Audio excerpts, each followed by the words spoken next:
제가 그 필리핀에 6개월 정도 있었던 적이 있었습니다. 그래서 이제 그 필리핀에서 뭐 필리핀의 맛있는 과일도 많이 맛보고 또 여러 가지 우리 거기에 있는 이제 대학생들 세워서 교회를 이제 세워나가는 그런 일을 6개월 동안 했었습니다.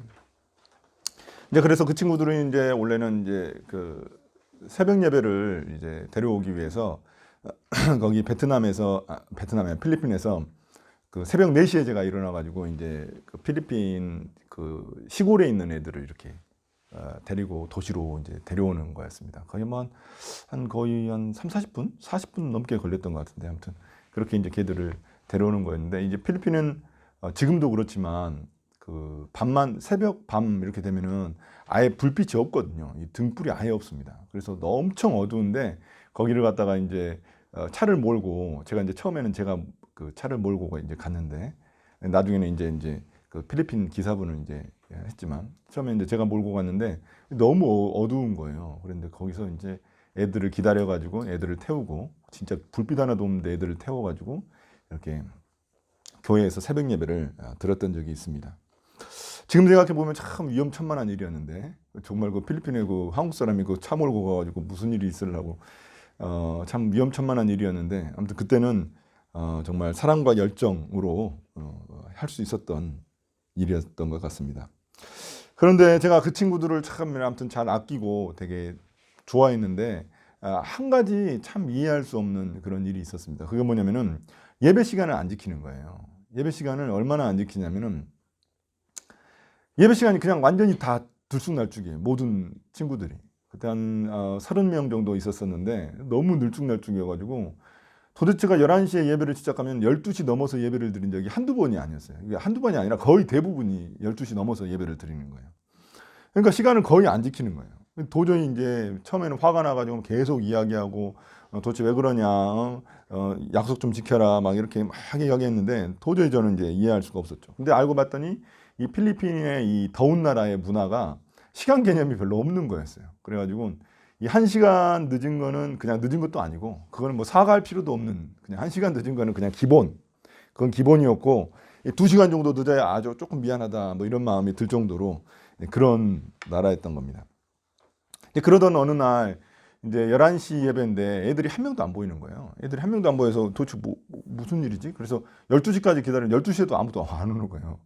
이런 적은 한 번도 없었는데 왜 아무도 안 오지? 이렇게 생각을 들어서 얘들을 직접 태우러 집 근처에 갔어요. 집 근처에 갔는데 이상하리만큼 거기에 거리에 사람이 한 명도 없는 거예요. 왜 사람이 없나 봤더니 사람들이 다 텔레비전 앞에 모여 있었던 거예요. 왜 텔레비전에 모여 있었나 했더니 그 매니 빠키아오라고 그 권투 선수 있거든요. 그 필리핀의 영웅적인 권투 선수 중에 매니 빠키아오라고 있는데 그 사람 경기를 보려고 거기에 다 몰려가 있었던 거예요. 그래가지고 예배를 다 빼먹고 거기 텔레비전에서 그걸 보고 있는 그런 친구들을 봤는데 그때 이제 다시 이제 교회로 돌아오면서 야, 이 주님이 매니 빠키아오한테 지신 건가 뭐 이런 생각이 들면서 슬프기도 했지만 근데 그럼에도 불구하고 그들이 시간만 잘 지킬 수 있다면 그것도 그들의 삶에 큰 변화겠구나 이런 생각을 한 적이 있었습니다. 그렇다면 우리의 모습은 어떨까요? 우리에게도 여전히 변화되어야 할 그런 모습들이 있습니다. 세상에서는 너무나 당연한 것들이지만 당연히 받아들여지는 것들이지만 하나님 나라 백성에게는 그렇지 않은 것들이 많이 있습니다. 오늘 우리가 볼 말씀에서 예수님은 이 세상 속에서 하나님 나라를 살아가는 가히 혁명적인 삶의 방식을 소개하고 있습니다.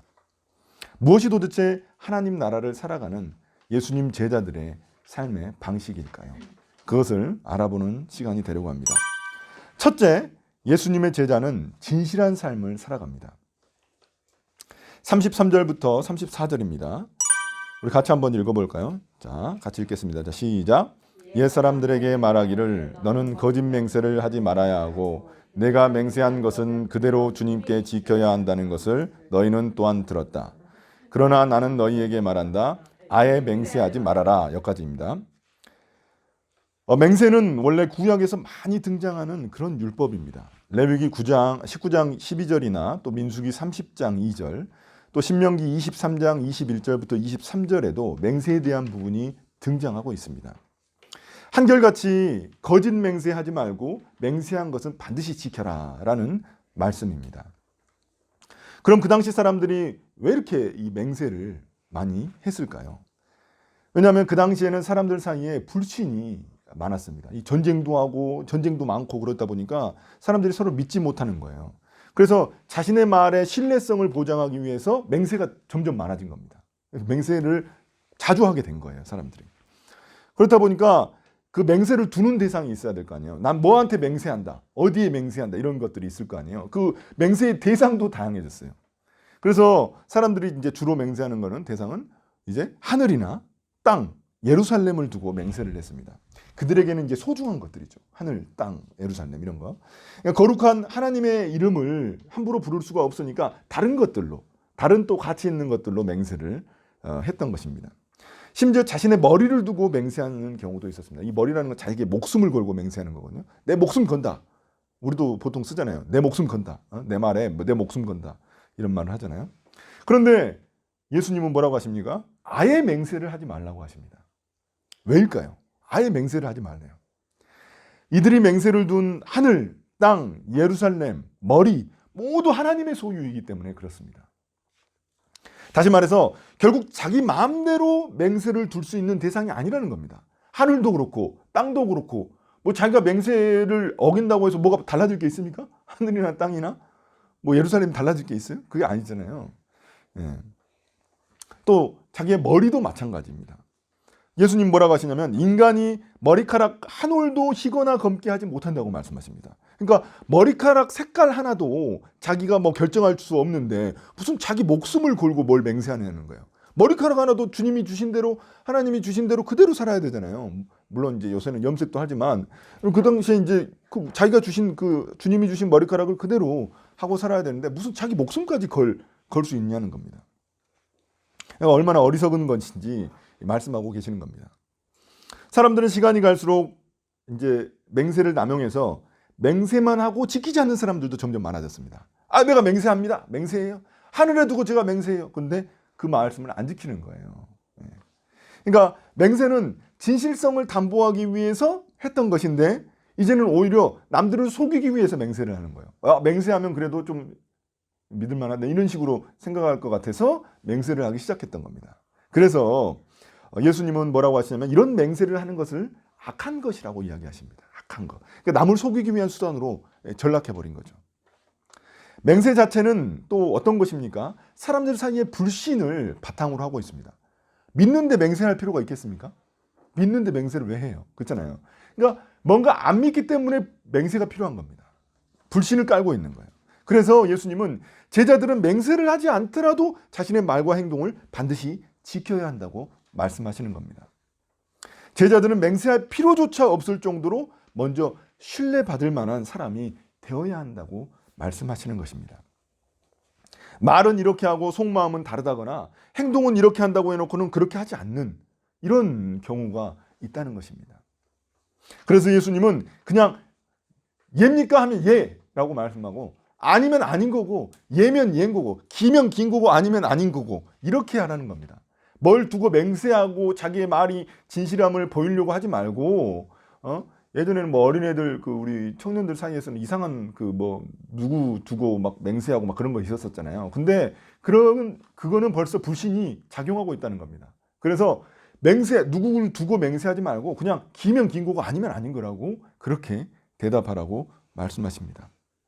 성경에서 중요한 성품 중 하나가 바로 진실함입니다. 인테그리티라고 합니다. 인테그리티인데 진실함은 하나님의 성품이기 때문에 우리가 반드시 닮아야 하는 것입니다. 진실함. 하나님만큼 진실한 분이 어디 계십니까? 하나님이 어디 거짓말을 하신 적이 있으십니까? 아니면 그분의 약속을 어기신 적이 있으십니까? 모든 이 세상의 질서가 돌아가듯이 하나님은 항상 신실하게 자신의 말씀을 지키시는 분이십니다. 성경에서 이런 진실함을 보여준 사람이 있습니다. 바로 다윗입니다. 다윗과 요나단의 약속이 등장하는데 우리가 본 적이 있습니다. 사무엘상에서. 요나단은 자신이 죽더라도 자신의 가족을 잘 돌봐주라고 이 다윗과 약속을 합니다.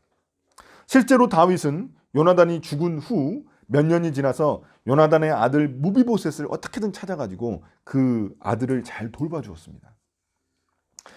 다윗이 이제 벌써 왕이 됐잖아요. 왕이 됐고 또 몇 년의 시간이 흘렀습니다. 그렇기 때문에 그냥 잊어버려도 돼요. 어차피 자기는 왕이 됐고 그 죽은 사람 그 소원까지 어떻게 뭐 약속까지 그렇게 기억해가지고 그렇게 할 필요가 없잖아요. 본인은 벌써 이제 막강한 권력을 가지고 있는 사람이고 몇 년이 흘러버렸는데, 그런데도 약속을 잊을 법한데도 그런데도 불구하고 다윗은 그 약속을 신실하게 지키는 사람이었습니다. 약속을 잊지 않고 그 다리를 저는 무비보셋을 데려와 가지고 그 원래는 다리 저는 사람은 그 왕의 식탁에 들지 못합니다. 근데 그 무비보셋을 자신의 그 식탁에서 함께 식사할 수 있도록 그렇게 특권을 주었고, 그리고 할아버지죠. 할아버지 사울 왕의 땅도 다시 되찾아서 물려주었습니다. 이처럼 다윗은 진실한 사람이었기 때문에 하나님께 쓰임 받을 수 있었던 것입니다. 그렇다면 우리는 얼마나 진실한 사람입니까? 많은 사람들이 하는 말 중에 밥 한 번 먹자가 있습니다. 밥 한 번 먹자. 나중에 밥 한 번 먹자. 우연히 알던 사람을 만나면 반갑다고 인사하면서 아이고 우리 나중에 밥 한 번 먹자 이렇게 이야기를 하곤 합니다. 근데 이 말은 거의 빈말일 경우가 거의 99%입니다. 거의 빈말이죠. 빈말. 헤어지고 나면 전혀 연락 안 하죠. 웃기는 건 또다시 우연히 만나면 또 따도 밥 한 번 먹어야 되는데 저번에 못 먹었네. 이번에 다시 또 밥 한 번 먹자 했는데 또 안 만납니다. 그냥 말하는 거예요. 그냥. 물론 이 정도야 그거 인사치레죠. 그걸 굳이 그렇게 심각하게 받아들일 필요가 있습니까? 이렇게 말할 수 있지만, 인사치레라고 생각할 수 있지만 이것보다 더 심한 사람도 많이 있습니다. 예를 들면 누구 소개시켜 준다는 내가 누구 소개시켜 줄 사람인데 이런 친구들이 있는가 하면, 또 우리 동네 오면은 내가 뭐든지 다 해주겠다. 이게 맛있는 거 진짜 내가 해줄게. 이렇게 우리 동네만 오면은, 도대체 우리 동네 언제 오는지 모르겠지만 우리 동네에 오면 그 이야기를 합니다. 생각해보면 저도 그런 적이 있는 것 같아요. 이런 말들을 빈말로 하는 사람들은 이게 자신들이 그냥 사회생활하는 것뿐이다 이렇게 생각할지 모릅니다. 그렇지만 이렇게 빈말들이 계속되면 어떻게 된가요? 그 사람의 신뢰성이 떨어져 버립니다. 밥 한 번 먹자 이건 그냥 인사치레로 여길 수 있지만, 다른 것들이 계속 된다면은 그 사람의 신뢰성이 떨어지게 돼 있죠. 남편과 아내 사이도 그렇습니다. 아내가 내 말을 믿지 않을 때 이제 맹세를 이제 자주 하게 됩니다. 내가 진짜 맹세한다. 내가 진짜 맹세. 내가 진짜 친구 안 만나고 바로 집에 왔어. 진짜 맹세한다. 나 술 안 먹었어. 맹세하고 이렇게 맹세하거든요. 목숨 걸고 맹세하고 이름 걸고 맹세하고 나중에는 이제 각서까지 쓰면서 이제 맹세하게 됩니다. 그 김학래라고 그 코미디언 보니까 각서를 이따만하게 썼더라고요. 얼마나 많이 썼는지. 믿을 수 없으니까 그렇게 하는 거거든요. 그렇게 되는 겁니다. 이런 경우에 벌써 부부 사이는 벌써 신뢰가 금간 거죠. 이런 각서까지 쓸 정도면은 아주 많이 갈라져 깨져 있다는 것을 알 수 있습니다. 남편이나 아내는 맹세하지 않더라도 그냥 말만 해도 서로 믿을 수 있는 그런 신뢰할 만한 관계가 바로 부부 관계입니다. 그렇지만 그 대상이 친구이든 이웃이든 간에 우리들은 이 서로 진실함을 보여야 한다는 것입니다. 자, 그러면 우리 크리스찬들은 어떨까요? 크리스찬들은 그 거짓말은 하지 않습니다. 왜냐하면 거짓말은 죄라는 걸 알고 있어요. 거짓말은 하잖아요. 그런데 크리스찬들에게도 빈말이 있습니다. 빈말이 뭐냐면 기도해 줄게. 내가 기도할게. 만나면 기도할게. 기도할게. 무슨 소리 들으면 기도할게. 이게 하나의 어떤 크리스찬 인사가 되었습니다. 근데 기도할 게 아니라 어려우면 도와줘야 정상인 거고, 뭔가 이게 도움이 줄 만한 것이 있으면 바로 도와줘야 정상인데, 그런 생각은 없으니까 그냥 기도할게 하고 그 상황만 이렇게 넘어가려고 하는 것입니다. 근데 솔직히 말해서 저도 그런 적이 있었음을 고백하면서 회개하게 됩니다. 우리 그리스도인들의 말과 행동은 항상 진실함을 가지고 있어야 합니다. 왜냐하면 하나님께서 진실한 분이시기 때문입니다. 그분의 성품이 그렇습니다. 근데 우리가 말과 행동이 다르다거나 그냥 빈말을 한다거나 이러면은 안 되지 않습니까? 그래서 우리에게 하나님 나라를 살아가는 그 예수님의 제자들에게는 진실함이 얼마나 중요한지 모릅니다. 그래서 첫 번째는 예수님의 제자는 진실해야 한다는 것입니다. 자, 그 다음에 둘째가 있습니다. 둘째, 첫째가 진실함이라면 예수님의 제자에게 필요한 두 번째는 자비함입니다. 자비함. 자비함을 너그러움이라고도 말할 수가 있습니다. 자, 우리가 38절부터 42절인데요. 이것도 한번 읽어볼까요? 38절부터 42절. 자, 같이 읽겠습니다. 자, 시작.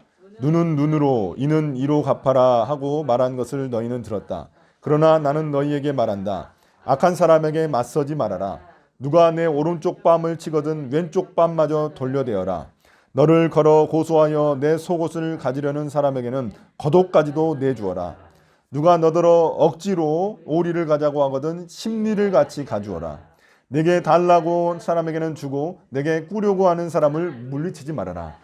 무슨 의미인지 벌써 그냥 너무 정확하죠. 너무 명확하죠. 구약의 율법에는 눈에는 눈, 이에는 이입니다. 구약 율법이 그래요. 이걸 마치 이 말 들으면 이 보복을 정당화하는 것처럼 들리잖아요. 이게 복수를 정당화하는 것처럼 그렇게 들립니다. 그렇지만 실은 그렇지는 않습니다. 눈에는 눈, 이에는 이. 이 말씀은 오히려 네가 당한 만큼만 복수하라는 그런 복수의 한계를, 보복의 한계를 정해주는 그런 율법입니다. 그러니까 무슨 말이냐면은 누군가가 눈을 다치게 했잖아요. 내 눈을 다치게 했잖아요. 그럼 그 상대방 눈을 다치게만 하면 되는 거예요. 근데 제가 눈을 다치고 나면 화가 나가지고 눈만 다치게 아니라 다리 몽둥이도 부질러 버리면은 이거는 이제 그런 마음이 들잖아요. 인간이 그렇단 말이에요. 내 눈을 다치게 너는 2배, 3배로 내가 갚아준다. 이렇게 하면서 다리 몽둥이를 분지르면 안 된다는 거예요. 눈은 눈대로 이를 다치게 했으면 이를 그대로 이만 다치게 하라는 이런 복수의 한계를 정해주는 말씀이 바로 이에는 이, 눈에는 눈, 이 말씀입니다. 그래서 그런 법이 필요했었던 것이죠. 그런 율법이 필요했습니다. 그러나 예수님은 그렇게 하지, 그거 아니라는 거예요. 그거. 그 말씀의 원래 취지를 성취하는 게 더 중요하다는 겁니다. 그래서 예수님이 제자들에게 요구하시는 것은 한 차원 더 높은 그런 수준을 요구하십니다. 뭐라 하시면 악한 사람에게는 아예 맞서지 말고 오른쪽 뺨을 치면 왼쪽 뺨을 대주라는 겁니다. 구약 율법에 따르면 어떻게 되는 거예요? 이에는 이, 눈에는 눈이면 오른쪽 뺨을 치면 그냥 바로 나도 오른쪽 뺨을 쳐야지 정상인 거죠. 상대방을. 근데 그렇게 하지 말라는 겁니다.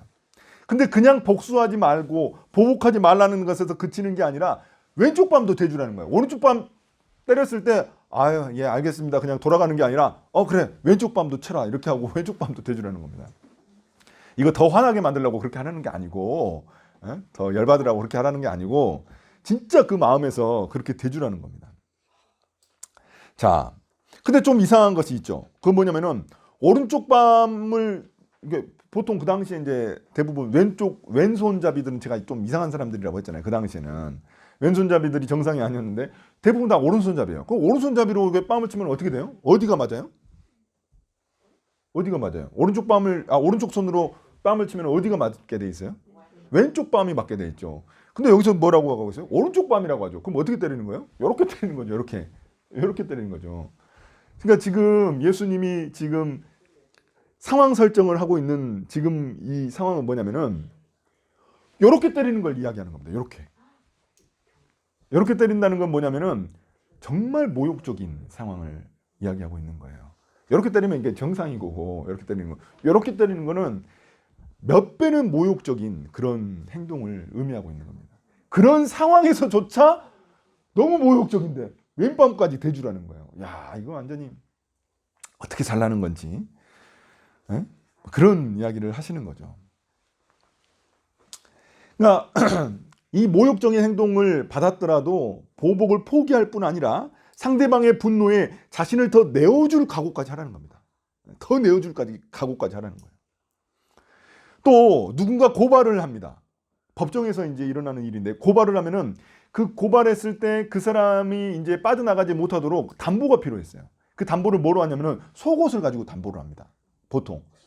왜냐면 그 당시에 추접스러운 게 아니라 그 당시에 사람들에게 옷은 럭셔리한 그 자기가 가지고 있는 것 중에 아주 그 값비싼 것들이었습니다. 옷은. 그래서 예수님도 십자가에서 돌아가실 때 로마 군사들이 예수님의 속옷을 나눠 갖게 되거든요. 그 왜 괜히 남의 속옷을 왜 가지고 가려고 하겠어요. 그 당시에 속옷이 가지고 있던 가치가 있었던 것이죠. 근데 속옷보다 더 가치 있는 게 뭐냐면 겉옷이에요. 왜냐면 그 땅이 되게 그 바람이 세고 아주 그 그 일교차가 크기 때문에 겉옷이 없으면 얼어 죽습니다. 근데 이 겉옷이 그래서 그 정도로 가치 있고 이불 역할을 하는 건데, 근데 예수님 뭐라고 하시냐면 누군가 널 고소해가지고 담보물로 그 속옷을 주라고 했을 때 겉옷까지 다 주라는 거예요. 그럼 뭐 어떻게 하라는 거예요? 뭐요? 홀딱 벗고 지금 가라는 거 아니에요? 집으로 돌아가는 거 아니에요? 지금 예수님께서 말씀하시는 거는 남이 요구하는 거 당연하게 해주는 거 그 이상을 요구하시는 겁니다. 그 이상을. 너가 네 것까지 더해서 주라는 겁니다. 야, 이거 참 마음이 불편하지 않습니까? 이 말씀 보면 마음이 불편해요. 이거 뭐야? 지키라는 거야? 뭐야 이거 도대체? 에? 야, 어떻게 이렇게 할 수 있지? 이런 생각이 듭니다. 또 누군가 오리를 가자고 합니다. 이거 억지로 가자는 거거든요. 이거 그냥 명령하는 겁니다. 명령. 억지로 가라는 거예요. 억지로 요구했을 때 오히려 심리를 가져라는 겁니다. 그냥 이게 부탁을 한 게 아니라 같이 가. 너 안 가? 너 가만 안 둬? 같이 가. 이렇게 했을 때 오리를 가자고 요구했을 때 오리만 가는 게 아니라 오리만 가면서도 내가 그냥 어쩔 수 없이 내가 간다. 진짜 내가 어쩔 수 없이 가지. 이렇게 하는 게 아니라 오리를 요구했는데 그래 그럼 제가 같이 가겠습니다 해가지고 오리에서 딱 이제 가시면 됩니다 하는데 아유 제가 심리까지 가겠습니다. 이렇게 가주라는 겁니다.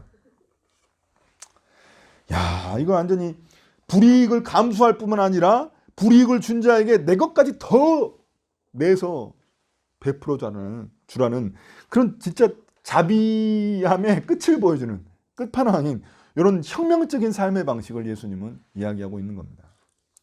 이 제자들에게 이걸 요구하시는 거예요. 이 삶의 방식을. 자, 그런데 우리는 어떻습니까? 여러분들 많이 듣지 않습니까? 믿는 사람이 더 하더라. 믿는 사람이 더 심해. 이런 이야기 들어본 적이 있지 않습니까? 절대 피해 안 보려고 하고 피해를 보면 어떻게든 보복하려고 하고 그런 사람들 얼마나 많습니까? 세상 사람들보다 더 지독한 그런 믿는 사람들도 얼마나 많이 있습니까? 교회 다니는 사람들이죠. 예수님이 말씀하시는 것은 강제로 빼앗기는 상황인데도 내 것을 더 주라고 그렇게 지금 말씀하고 있습니다. 그런데 우리는 어떻게든 내 것을 지키려고 하고 조금이라도 내 거 더 취하려고 하고 내 거 피해 보면은 그냥 가만 안 두고 뭐 이러지 않습니까? 그리스도인들 중에 이런 관대함과 자비함이 드러나지 않으면은 참 사람이 추해 보일 때가 있습니다. 예전에 제가 어떤 목사님하고 이마트를 간 적이 있었는데 마트를 간 적이 있는데 점원분이 이제 거의 어머니 뻘이었어요. 점원분이 계산을 잘못하신 거예요. 계산을 잘못했더니 같이 갔던 그 목사님이 막 그 점원한테 막 뭐라고 한 거예요. 큰 소리로. 그 욕만 안 했지 거의 더 비슷했어요, 진짜. 제가 옆에서 너무 민망해가지고 진짜 그걸 보면서 야, 이거는 진짜 참 이건 뭐 세상 사람보다 더하네. 그냥 이런 생각이 든 적이 있었거든요. 그러니까 마음에는 관대함과 자비함이라고는 눈꼽만큼도 찾아볼 수 없는 겁니다. 물론 그 점원이 잘못했죠. 그런데 그 마음속에 관대함이나 자비함이라고는 전혀 없는 거예요. 전혀. 너무 심한 거죠. 그런데 예수님께서 뭐라고 하시냐면 예수님의 제자라면 이런 관대함과 자비함이 정말 중요한 삶의 방식이라는 겁니다. 제자들의 삶의 방식이라는 겁니다. 왜냐하면 하나님이 우리에게 자비하신 분이시기 때문입니다. 우리가 그분의 자녀이기 때문입니다. 그러나 앞서 말한 첫 번째, 두 번째 것을 모두 포괄하는 또 하나의 마지막 남은 근본적인 원리가 있습니다. 그게 뭐냐면 바로 사랑입니다. 근데 사랑인데 무슨 사랑이냐? 세 번째는 뭐냐면 예수님의 제자는 원수까지 사랑하는 사랑입니다. 야, 이게 끝판왕이에요. 이거 이제 끝판왕. 43절 44절입니다. 제가 읽겠습니다. 내 이웃을 사랑하고 내 원수를 미워하여라 하고 말한 것을 너희는 들었다. 그러나 나는 너희에게 말한다. 너희 원수를 사랑하고 너희를 박해하는 사람을 위하여 기도하여라. 구약의 율법은 이웃을 사랑하라는 겁니다. 이웃을 사랑. 구약에도 율법이 나와 있어요. 이웃을 사랑하는 그 율법이 있습니다. 그런데 사람들은 이 율법을 어떻게 이해했냐면 이웃을 사랑해. 그런데 그 이웃의 반대인 원수는 미워해. 이렇게 생각을 한 겁니다. 그렇잖아요. 그 뒤에 숨어 있는 뜻이 뭐라고 생각했냐면은 그렇게 어떻게 생각을 했냐면 원수는 미워하라는 거구나. 이웃만 사랑하면 되는 거구나. 내 이웃이 누구인지만 알면 되는 거구나. 그럼 이웃만 사랑하고 원수는 미워하면 되는구나. 이렇게 생각을 했다는 겁니다. 그래서 예수님이 뭐라고 하셨냐면 43절에서 그 말씀을 덧붙인 거예요. 네 원수를 미워하라고 말한 것을 너희는 들었다. 이렇게 말씀하시는 거예요. 그들이 그렇게 생각하기 때문에. 자, 원수는 누구일까요? 우리가 흔히 원수라고 하면은 둘 중 하나는 죽지 않으면 안 되는 그런 사람을 말합니다. 이 한 공간에서는 숨 쉴 수 없는 사람, 같이 있을 수 없는 사람, 꼴 보기도 싫은 사람, 망했으면 좋겠는 사람, 이런 사람을 우리가 원수라고 이야기를 합니다. 그런데 예수님은 뭐라고 하십니까? 이런 원수까지 사랑하라고 말씀하시는 겁니다. 이거 도대체 믿기지 않는 말씀이죠. 그 당시에 이런 말씀을 할 수가 없어요. 그 당시에는 그게 당연한 거예요. 그들의 문화에서는 원수는 미워하고 이웃을 사랑하는 거는 그냥 당연한 겁니다. 당연한 거를 완전히 뒤집어 버리시는 거예요. 그 당시에 사회를 지배하고 있었던 가치를 완전히 역전시켜 버리시는 과히 혁명적인 예수님의 가르침이었습니다. 지금도 마찬가지죠. 지금도 우리에게도 과히 혁명적인 예수님의 가르침이라고 보지 않을 수가 없습니다. 원수를 누가 사랑하고 싶습니까? 원수를. 그렇잖아요. 그런데 원수를 사랑할 뿐 아니라 뭐라고 하자면 박해하는 사람을 위해 기도하라고 말씀하십니다. 박해하는 사람을 위해. 이거는 뭐냐면은 겉으로만 드러내는 척하지 말라는 겁니다. 실제로 그 원수를 사랑하고 그를 위해서 원수를 위해서 기도해 주는 그런 마음의 태도까지 다 요구하시는 겁니다. 우리가 만약에 미워하거나 분노하게 되잖아요. 그러면 그 사람을 살인하는 것과 같다고 예수님 말씀하셨거든요. 그러니까 우리의 마음의 태도까지도 동일해야 된다는 겁니다. 이거 어마어마한 걸 요구하시는 거죠. 마음의 태도와 우리의 행동까지 둘 다 요구하시는 겁니다. 과연 이게 가능할까요? 여러분 어떻습니까? 야, 이거는 예수님이 진짜 이건 지키지 못할 말씀이구나. 그냥 해본 말씀이겠지. 그냥 제자들 중에 대단한 제자들한테만 그냥 너는 그렇게 살아라 하고 온 거고 보통 사람들한테는 그렇게 말하는지 않은 거겠지. 이렇게 생각할 수 있습니다. 예수님의 근거는 이렇습니다. 45절입니다. 45절에 보시면 아버지께서는 악한 사람에게나 선한 사람에게나 똑같이 해를 떠오르게 하시고 의로운 사람에게나 불의한 사람에게나 똑같이 비를 내려주신다. 하나님은 해와 비 같은 자연의 선물을 모든 사람에게 주신다는 겁니다. 그 사람이 악하다고 해서 그 사람이 악한 죄를 졌다고 해서 뭐 예를 들어서 그 연쇄살인범한테는 해와 비를 안 주십니까? 야, 너만 안 돼. 너는 너무 약해서 해와 비는 절대 안 돼. 너는 그냥 어둠 속에서만 살아. 이게 아니잖아요. 하나님은 모든 사람에게 해와 비를 선물로 주신다는 겁니다. 하나님이 이처럼 자비로운 분이시기 때문에 하나님의 자녀된 우리들도 그렇게 해야 한다는 논리인 것입니다. 예수님의 또 하나의 근거가 있습니다. 46절, 47절입니다. 보시면 너희를 사랑하는 사람만 너희가 사랑하면 무슨 상을 받겠느냐? 세리도 그만큼은 하지 않느냐? 또 너희가 너희 형제자매들에게만 인사를 하면서 지내면 남보다 나을 것이 무엇이냐? 이방 사람들도 그만큼은 하지 않느냐? 자신을 사랑해주는 사람을 좋아하는 건 당연한 거죠. 나를 사랑해주는데 왜 안 좋아해요? 당연한 거죠, 그거는. 또 자기에게 호의를 베푸는 사람을 내가 좋아하는 건 당연한 겁니다. 나한테 호의를 베푸는데. 그렇잖아요. 근데 그러니까 나를 싫어하는 사람, 나를 싫어하고 보고 싶어 하지 않는 사람한테 인사하고 싶지 않은 것도 너무나 당연한 겁니다. 나를 싫어하는데 왜 인사를 해요, 그 사람한테? 그렇잖아요. 그건 당연한 거예요.